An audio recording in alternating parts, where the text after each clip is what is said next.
Lagi-lagi pelatih Vietnam meremehkan timnas Indonesia. Nggak apa-apa kita diremehkan. Dia mengatakan bahwasanya di Piala AFF ini timnas Indonesia nggak sebagus dengan Vietnam. Oke, nggak masalah. Gue lebih suka Indonesia itu diremehkan seperti ini. Tapi kita buktikan saja nanti di hari Selasa pukul 20 waktu Indonesia Barat siapa yang akan menjadi juara. Kalau saya sih pasti Indonesia dengan skor 2-1. Indonesia bisa melumat Vietnam, akan mengalahkan Vietnam dengan skor 2-1. Tampilnya akan Fikri yang akan bermain di sektor tengah kita akan membuat serangan-serangan yang baik, akan menghidupkan lini tengah kita lagi. Saya berharap juga Gerard van der Burg memikirkan sesuatu tentang apa yang saya pikirkan juga, agar Hoki Caraka dimainkan di babak pertama dan adanya Jens Slaven di babak kedua untuk mengantisipasi perpanjangan waktu extra time sampai adu penalti. Karena apa? Di pertandingan sebelumnya, kita juga menghadapi Thailand sampai adu penalti. Dan juga, kita dulu pernah kalah menghadapi Vietnam di final Piala AFF U23 itu karena adu penalti. Nah, saya berharap Gerard van der Burg memikirkan ini. Ya, kita nggak boleh lagi kalah menghadapi Vietnam dengan adu penalti. Kita nggak boleh lagi kalah sampai adu penalti. Ya, kalau bisa kita jangan sampai extra time.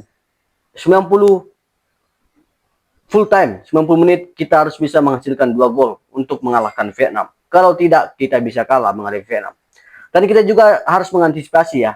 Ada beberapa pemain Vietnam yang memiliki kemampuan di atas rata-rata. Bahkan gelandang Vietnam itu bisa bermain di posisi manapun. Ini bisa kita katakan seperti Joker lah ya. Joker, dia bisa bermain.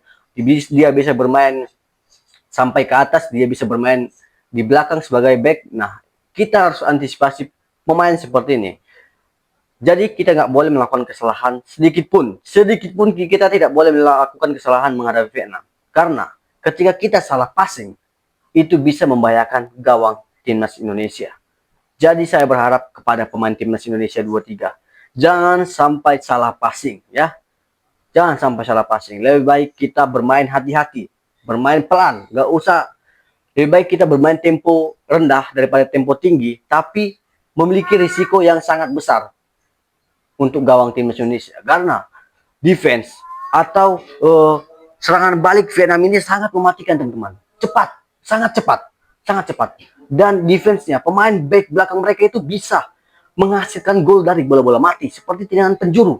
Dan satu lagi, ada pemain Vietnam yang memiliki tendangan yang sangat bagus ketika mendapatkan tendangan bebas. Makanya saya berharap pada timnas Indonesia kurangi untuk melakukan pelanggaran-pelanggaran di depan gawang, pelanggaran-pelanggaran yang mengakibatkan tendangan bebas. Kurangi itu. Karena pemain Vietnam ini memiliki tendangan yang sangat bagus. Ketika menghadapi tim Myanmar, ketika menghadapi tim Kamboja, mereka bisa menghasilkan tendangan bebas dan itu gol. Itu gol. Berbahaya nih pemain. Jadi kita harus mengurangi pelanggaran-pelanggaran yang terjadi, ya. Jangan sampai kita kebobolan dari bola-bola mati, dari servis bola mati, ya. Dan saya berharap juga untuk Rehan Hanan, ya. Pemain ini sangat bagus sebenarnya, tapi kadang ada egoisnya sedikit. Ya, ketika menghadapi Thailand, ketika dia tidak menshooting, tapi oper bola ke tengah. Karena ke tengah sudah ada yang menanti. Jens Slaven sudah menanti di tengah. Pastinya Jens Slaven sudah ada di tengah. Kalau dia membawa bola dari sayap ya, dari sayap kiri atau kanan, pasti Jens Slaven sudah di tengah. Tapi Grenhan kadang juga tidak peka ya, langsung menshooting ke arah gawang dan itu pun tidak on target. Jadi saya harap untuk Grenhan untuk tidak lebih egois lagi, ya. Dan faktor fisik, saya rasa 2 hari 3 hari ini timnas pasti akan pulih kembali dan bisa bermain dengan penuh percaya diri menghadapi Vietnam.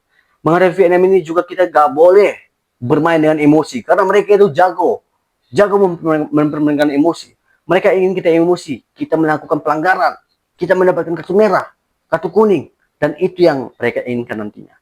Jadi kita nggak boleh emosi menghadapi pemain Vietnam. Bahkan kalau bisa kita yang buat emosi pemain Vietnam. Kita pancing emosi mereka agar mereka keluar emosi mereka dan ya pastinya ketika pemain bermain dengan emosi tidak ada yang baik jika dibarengi dengan emosi. Mungkin itu saja yang bisa saya sampaikan. Teman-teman juga pasti memiliki prediksi skor.